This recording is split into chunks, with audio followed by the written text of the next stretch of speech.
여러분은 아무도 모르겠지만 제가 1년 동안 이사야서를 지난주에서 끝냈습니다. 그리고 이제 올해 남은 시간은 시간이 될 때 또 단위에 세워진 시간이 되면 고린도전 후서를 좀 하려고 합니다.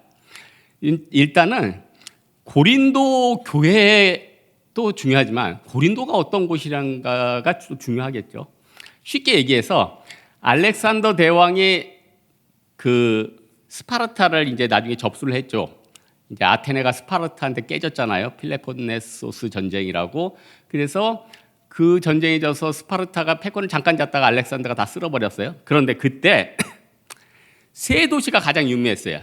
첫 번째 아테네. 아테네는 철학의 고장 아니에요. 아테네는 당연히 유명하고, 그 다음이 그 밑에 고린도, 그 다음이 그 밑에 유명한 스파르타. 그러니 고린도라는 것은 아테네, 고린도, 스파르타와 동시에 잔존했고, 어떻게 보면 아테네랑 스파르타가 넘어갔을 때도 고린도는 남아 있었어요. 그러니까 그 영향력이 대단한 거예요.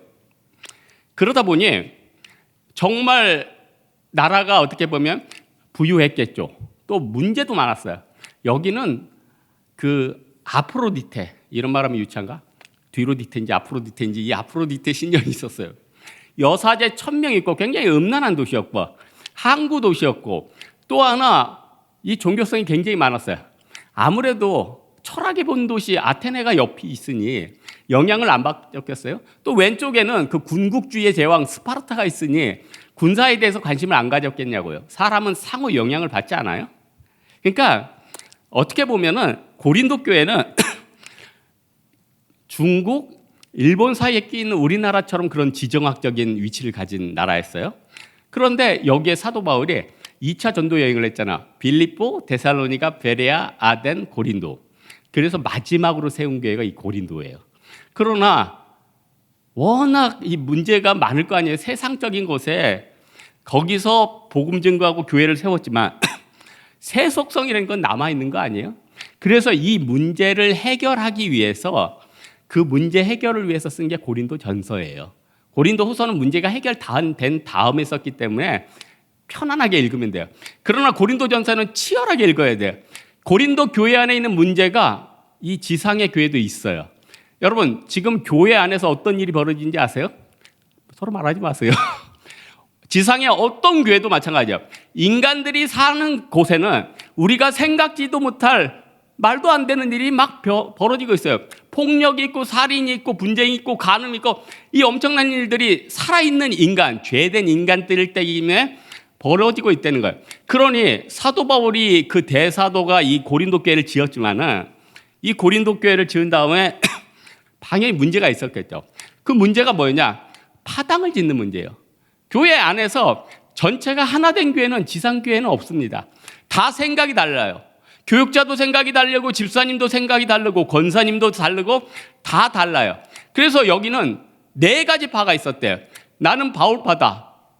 바울파, 바울 뒤에 줄 선 것 같지만 사도 바울이 제일 먼저 혼냈어. 야, 내가 이 교회 세웠다고 내 뒤에 줄 서? 니네 제일 먼저 혼나. 그리고 아볼로파. 근데 아볼로는 이게 설교를 굉장히 잘하는 사람이었어요. 근데 문제는 뭐냐면 그리스도에 대해서 잘 몰라. 안 놀라시네. 목사인데 예수님에 대해서 잘 몰라. 웃긴 거 아니에요? 그러나 이 아볼로는 헬라 쪽에서 공부를 하고 왔는지 헬라어도 잘하고 설교를 잘하고 철학적인 걸 아주 잘해. 그러니까 그 지적인 욕구를 만족시켜주는 거예요. 그런 게 있죠. 그 다음 게바파. 이게 게바는 베드로의 아람 이름 아니에요? 그래서 이 게바파들은 아마 유대교를 숭상하는 그 유대인들이 추종하는 이런 파였을 거다 생각해. 그리고 마지막으로 자기들 잘났다고 난 그리스도파다. 이건 그리스도만 붙잡는 것 같지만 어쨌든 여기도 속하지 않고 저기도 속하지 않고 나는 괜찮다로 하는 약간 바리새주의적인 거죠. 그래서 사도 바울이 이걸 팩트 체크를 해야 될 거 아니에요.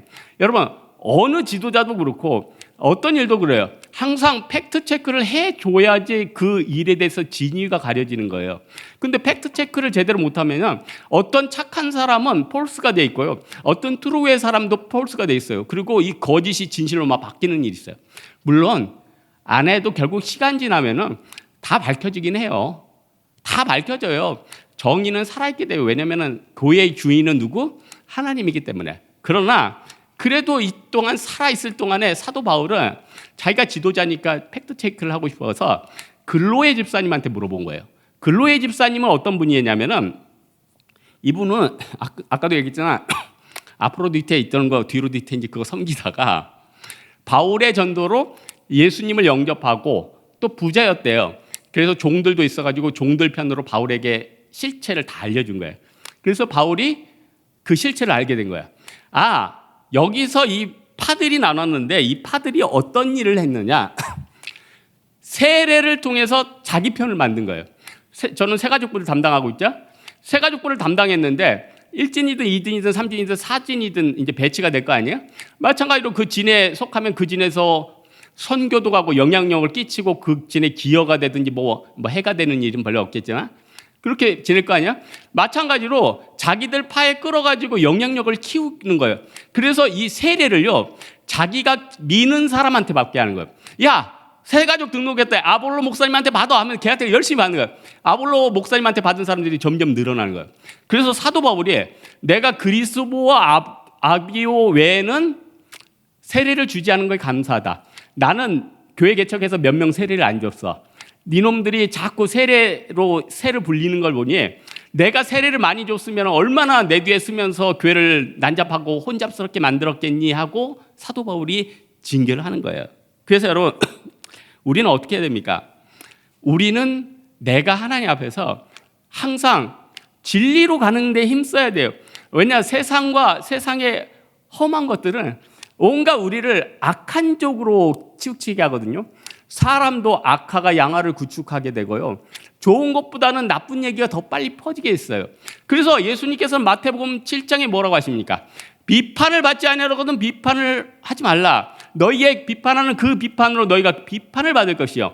너희의 헤아리는 그 헤아림으로 너희가 헤아림을 받으리라. 어찌하여 내 형제의 눈 속에 티는 보며 내 눈에 들보는 깨닫지 못하느냐.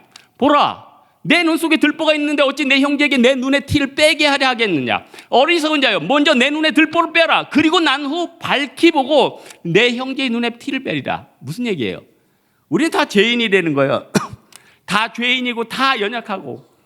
여러분, 사도 바울이 정결하고 깨끗하고 완벽한 인생을 살았습니까?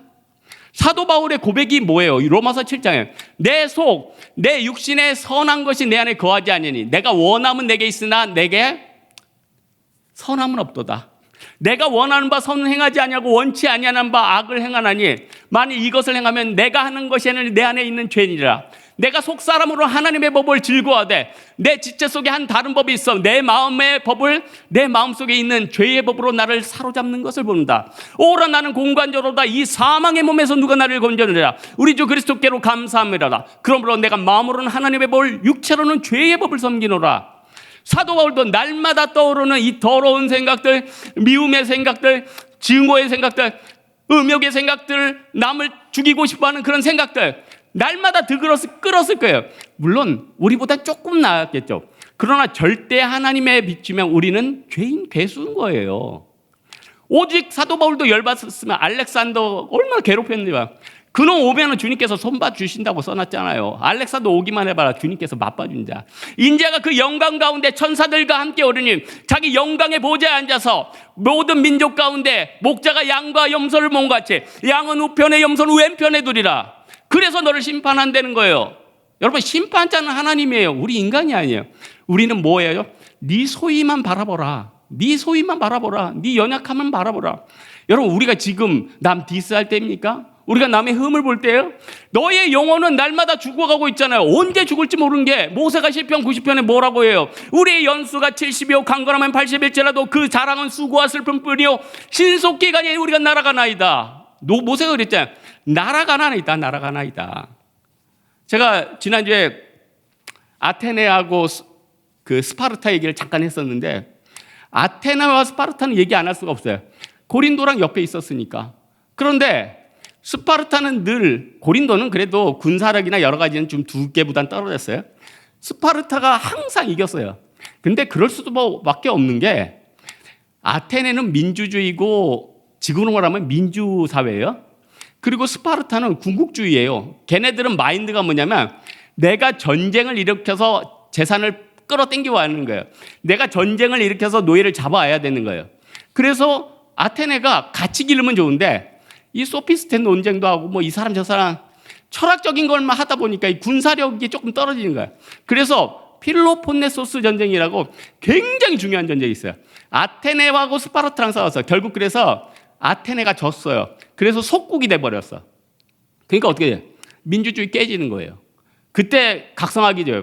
아무리 민주주의가 좋고 아무리 이상이 좋다고 한들 우리가 우리 힘으로 내 자신을 지키지 못하면 그건 헛된 것에 불과하다. 그때 아테네에서 엄청난 정치적인 개혁이 일어났어요. 그러나 뛰는 놈 위에 나는 놈 있고 나는 놈 위에 붙어있는 놈이 있다고. 마게도냐에서 누가 일어나요? 알렉산더 대왕이 와서 스파르타도 깨버려요. 그러니 누가 낫고 못하고도 없죠. 그러나 정신이 강한 데는 항상 승리했어요. 예루살렘 교회는 기근이 있고 빈궁이 있었지만 예루살렘 교회는 많은 교회의 어머니 같은 역할을 했어요. 왜냐? 예루살렘 교회는 정신적인 지주거든요. 이거는 제가 확인되지는 않은 사실인데 거의 이제 좀 찾아보니까 그런 것 같기도 해요. 내가 옛날에 어떤 얘기를 들었냐면은 뭐 무슨 가십 아닙니다. 여러분 꼭 가십 얘기하면 이렇게 귀를 쫑 말씀 얘기예요. 어떤 얘기를 들었냐면 이 세상에서 여건이 없이 다닐 수 있는 사람이 한 명이 있대. 여건이 없이. 여건은 누구든지 다 있어야 되는 거 아니야? 여건이 없이 다닐 수 있는 사람이 한 명인데 그게 영국 엘리자베스 여왕이래요. 영국 엘리자베스 여왕이 여건이 없는 이유는 그 여건 발행이 본인 자신이기 때문에 또 그 영국만의 그 또 독고다이가 있잖아요. 그 자존심이 있잖아요. 우리가 나라의 전 세계 반을 지배했다 이런 게 있어가지고 일부러 안 만든대요. 제가 블로그 한두 개 찾아봤는데 거기에는 그렇다고 하대요. 혹시 틀렸으면 나중에 지정해 주세요. 여러분 하나님은 만왕의 왕이시고 우리의 모든 것들을 주관해 주신 분입니다. 그래서 예루살렘 교회가 하나님을 의지하는 그 정신적인 능력과 이 정신적인 담대함. 그러니까 베드로는 뭐라고 얘기합니까? 은각은 내게 없으나 내게 있는 그것으로 내게 주니 나사렛 예수의 이름으로 일어나 걸어라. 내게 있는 그것으로 내게 주니 내게 있는 그것이 뭐예요? 나사렛 예수 이름 in the Jesus of name. 그러니까 나사렛 예수 그리스도의 이름으로 일어나 걸어라는 거 아니에요. 그러니 고린도 교회가 아무리 경제적으로 뛰어나고 고린도 교회가 선방을 한지언정 예루살렘 교회의 정신적인 지주를 넘을 수 있어요 없어요? 못 넘는 거죠. 대부분 사도 바울이 빌립보, 데살로니가, 베레아, 고레아, 아덴 이런 전도를 하고 또 3차 전도여행하고 4차 전도여행을 했지만 예루살렘 교회를 넘을 수가 없었어요. 근데 제가 성경 읽다 보면은 여러분 이 성경에 핵심 중에 핵심을 뭐라고 그래요? 로마서라고 그래요. 로마서 중에 핵심 중에 핵심을 뭐라고 해요? 로마서 8장이에요. 그러므로 그리스도 예수 안에 있는 자들에게는 결코 정죄함이 없나니 이는 그리스도 예수 안에 있는 생명의 성령의 법이 죄와 사망의 법에서 늘 해방하였습니다. 율법이 육신으로 말미암아 연약하여 할 수 없는 그것을 하나님은 하시나니 나중에 읽어보세요. 근데 어쨌든 로마서 8장인데 이 로마서는 거의 논문이에요. 완벽하게 왜 1장에는 우리 인간에게 복음이 필요한가? 왜 인간은 어떤 자들인가? 또한 유대인의 죄는 무엇인가? 이 복음이 어디에 접붙여졌는가? 그렇다면 우리는 어떻게 살 것인가? 그래서 로마서 12장에서 그러므로 사랑하는 형제들아 내가 하나님의 자비하심으로 너희를 권하니 너희 몸을 하나님의 기뻐하시는 거룩한 산제물로 드리라. 이는 너희들을 영적 예배이라. 너희는 이 세대를 본받지 말고 오직 마음을 새롭게 함으로 변화를 받아 하나님의 선하시고 기뻐하신 뜻이 온전한 뜻이 무엇인지 분별하도록 하라. 넘어가요. 각 사람은 위에 있는 권세들에게 복종하라. 모든 권세는 하나님으로부터 나지 않으며 없나니 그러므로 모든 권세는 하나님께서 정하신 바라. 그러므로 권세는 자들을 거스리신 자들은 하나님의 명을 거스리니 거스른 자들은 심판을 여치하리라. 다스린 자들은 선한 자들에게 여러분 이 로마서가 완벽하게 퍼펙트하게 쓰여졌어요. 왜 이렇게 퍼펙트하게 쓰여졌을까요? 자기가 가보지도 않았어요. 근데 로마에 있는 성도들을 보니까 로마는 어떤 나라예요? 모든 게는 로마로 통한다 아니가. 로마의 복음이 꽂히면 이 로마를 통해서 온 유럽과 전 유라시아까지 복음이 증거된다는 걸 알았으니까 작정하고 쓴 거예요. 작정하고 쓴 거예요. 로마서는 사도 바울이 작정하고 쓴 거예요. 여러분 로마서는요 사도 바울이 내가 이거 쓰고 죽겠다 하고 쓴 게 바로 로마서예요. 그러니까 여러분 서신서가 다 성경이 된 게 다 이 안에 하나님께서 그 사람 가운데 불을 넣어주는 거예요. 그러니 우리 마음 가운데 뭐가 있어야 됩니까? 불이 있어야 되는 거예요. 여러분 마음 가운데 우울감이 있습니까? 절망이 있습니까? 고통이 있습니까? 노후의 병에 대해서 고난이 있습니까? 두려움이 있습니까? 내가 예수 그리스도의 이름으로 명하는 나사렛 예수의 이름으로 이 두려움 마귀야 떠나가라. 떠나가요. 그러나 내가 예수 그리스도 안에 충만히 거하지 않으면 어떻게 됩니까? 마귀가 계속 나를 치고 장난하는 거예요. 너 두렵지? 너 인생 끝났어. 너 돈 없지? 너 병 들었지? 너 가족들과 사이 안 좋지? 네 자식은 지금 교회도 안 다니고 밖에 나돌고 있지? 너는 끝났어. 너는 바보야. 나사렛 예수의 이름으로 명하노니 나가라, 떨어져라. 이 마귀야. 여러분은 외칠 수 있어요. 예수의 이름에는 능력이 있습니다. 사도 바울은요, 두 가지를 늘 했어요. 뭐냐? 내가 예수 그리스도의 종 나 바울은 이 그리스도의 사도로 부르심을 받아 이 복음 증거를 위해 택정함을 입었나니. 로마서 이렇게 시작돼요. 사도 바울은 늘 자기가 그리스도의 종이라는 걸 자랑스러워했어요. 여러분, 그리스도의 종이란 걸 여러분 자랑스러워하고 있습니까? 뭐 이건 뭐 10년도 더 된 얘기고 누군지도 모르니까 얘기할까요? 어떤 옛날에 쾌활한 형제가 하나 있었어. 막 굉장히 재밌어. 근데 어느 날 목사님, 아무한테 또 말할 수 없어서 목사님한테만 얘기해 드릴게요. 뭔데? 저 국정원 직원인데 너무 힘들어요. 그래 내가 저도 놀랐어요. 이런 찐따 같은 놈이 그런 큰 일을 하고 있었구나. 그냥 다른 사람들은 공무원인지 알지. 너무 큰 짐을 지고 있는 거예요. 너무 큰 짐을 지고 있는 거예요. 여러분, 그러나 자부심이 있는 거예요. 내가 나라를 위해서 일한다는 거 아니에요. 여러분, 우리가 그리스도 밑에서 일한다는 것에 대한 자부심이 있습니까? 내가 복음을 부끄러워하지 아니하는 이 복음은 모든 믿는 자에게 구원을 주신 하나님의 능력이 됨이라. 먼저는 유대인에게요, 그리고 헬라인에게도다. 복음에는 하나님의 의가 나타나서 믿음으로 믿음에 이르게 하나니 기록된 바 오직 의인은 믿음으로 말미암아 살리람과 같으니라. 믿음의 능력, 또 하나님께서 나를 사도로 부르심을 주신 것, 그 안에는요 엄청난 영광이 있어요. 독사 하나님의 영광이 있는 거예요. 여러분, 사도 바울이 자기가 고린도 교회에 오기 전에 깨진 교회가 하나 있어요. 어떤 교회에서 깨졌나? 아테네를 갔다 왔어요. 2차 세계전도 여행 때 빌립보, 거기서 루디아 만나서 교회 세우잖아. 데살로니가, 베레아, 아덴, 아테네예요. 아테네에서 사도 바울도 가말리엘 학파 아니에요. 한 철학하신 분이에요.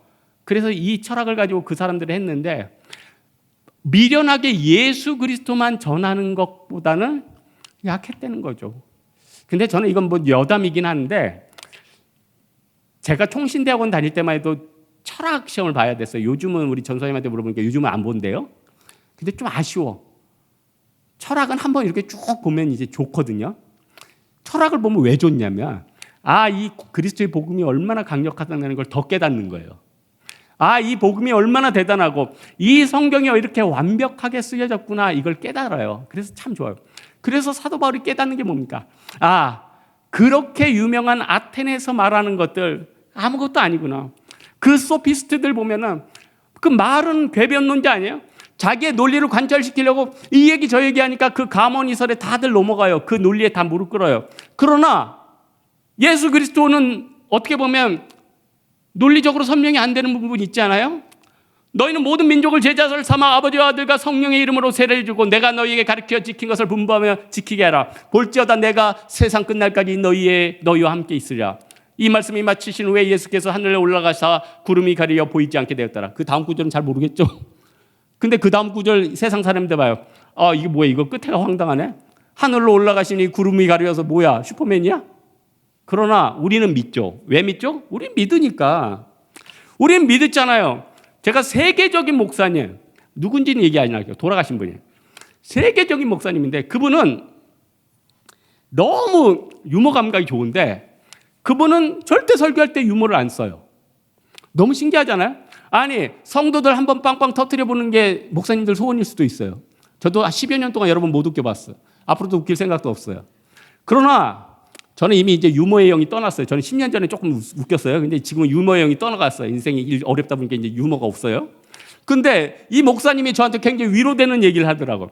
목사가 설교를 할 때 한 영혼 한 영혼이 변화되고, 설교는 그 내용과 철학적인 깊이보다는 성령의 역사하심으로 맞은 사람들 각각의 사람들의 내적인 부분이 깨지고 변화돼야지 그게 진정한 설교다라, 그런 얘기를 하시더라고요. 우리가 말과 철학으로 전하는 게 아니구나. 나사렛 예수의 이름으로 전해야 되는구나. 그 안에 성령의 역사가 나타나야 되는구나. 그래서 여러분, 우리가 뭐 오순절은 아니지만 성령의 역사가 지금도 강하게 역사해요. 그래서 하나님의 말씀을 들으면 진짜 꼬꾸라지기도 하고, 하나님의 말씀을 내 안에 대면 내 안에 있는 모든 것들이 깨어지기도 해요. 변화가 되는 거죠. 그래서 우리에게 중요한 게 뭐냐? 오늘 1장 18절 맨 마지막에 보면 십자가의 도. 말의 지혜가 아니라 지금 이 시대는 뭐예요? 십자가의 도. 근데 많은 사람들은 지금 뭐를 얘기하고 있어요? 말의 지혜를 얘기하고 있잖아요. 유튜브에서 얼마나 많은 지식이 있습니까? 여러분, 지금 구글에 얼마나 많은 지식이 있습니까?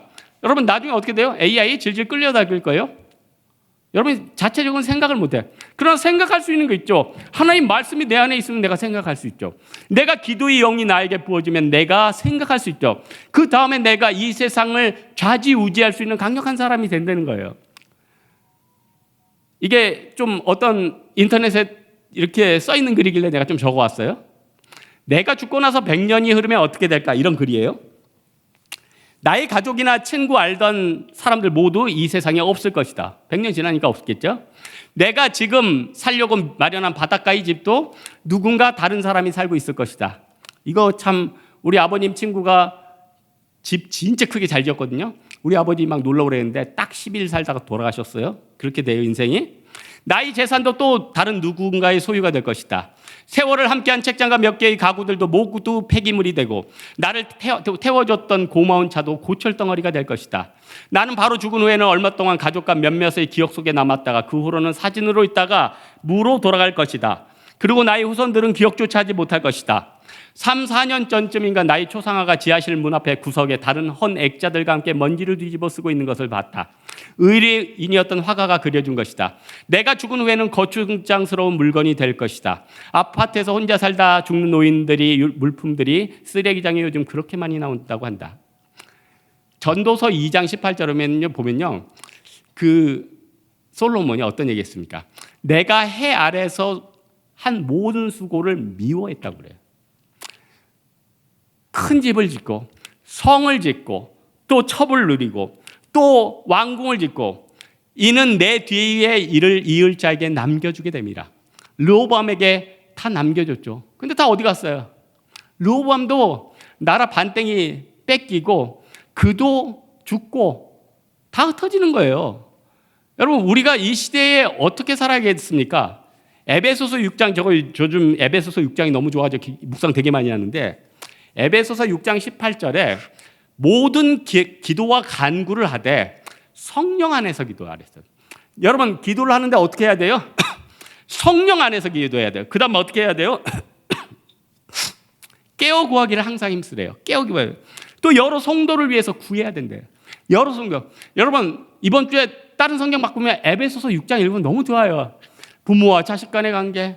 아이, 자녀들아, 내 부모에게 순종하라. 이것이 옳으니라. 내 아버지와 어머니에게 공경하라. 이것이 약속 있는 첫 계명이니 이로써 내가 잘되고 땅에서 장수하리라.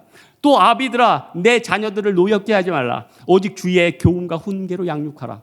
부모와 자식 간의 그 관계를 명확히 해줘요. 그럼 종과 상전, 종들은 두렵고 떨림으로 상전을 눈에 보이는 것처럼 하지 말고 주를 섬기듯이 섬겨라. 그리고 또 상전들은 그 종들을 핍박하지 말라, 이런 얘기를 하는 거 아니에요. 또 하나님의 전신갑주를 취하라. 서서 진리의 허리띠를 들고 의의 흉배를 맺히고 복음의 평안에 예비한 신을 신고 믿음의 방패를 가지고 모든 악한 자의 불화설을 막아내며 구원의 투구와 말씀의 검 곧 성령의 말씀을 가지라. 에베소서 6장에 이 좋은 것들이 막 쏟아지고 있는데 그 18절에 뭐라고 얘기하냐? 모든 기도와 간구를 하되 성령 안에서 기도하라는 거예요. 이를 구해서 깨어 구하기를 힘쓰라는 거예요. 또한 마지막으로 성도를 위해서 기도하라는 거예요. 여러분, 이렇게 남은 시간이 얼마 남지 않았는데 우리는 어떻게 해야 되겠습니까? 성령 안에서 기도해야 되고 깨어 구하기를 위해 항상 힘써야 되고 여러 성도를 위해서 기도해야 된다는 거예요. 이게 지금 우리의 남은 사명들 아닙니까?